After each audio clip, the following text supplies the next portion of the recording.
How to solve a 3 by 3 Rubik's Cube.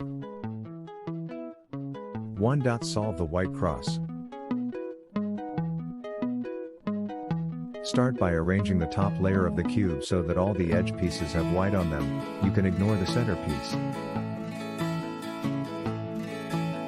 Once the cross is complete, move on to the next step.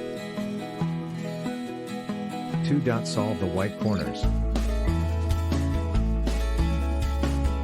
Next, position the corners of the top layer so that they have white on them.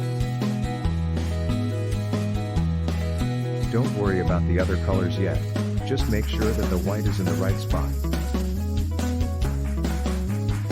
3. Solve the middle layer. Now you can start to assemble the middle layer.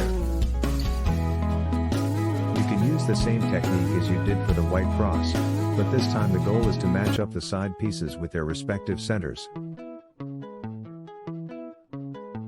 4. Solve the yellow cross. After you've finished the middle layer, you can move on to the yellow cross. This is done in the same way as the white cross, but with yellow as the target color. 5. Solve the yellow corners. Once the yellow cross is complete, you can move on to the yellow corners. This step is similar to the white corner step, but with yellow as the target color.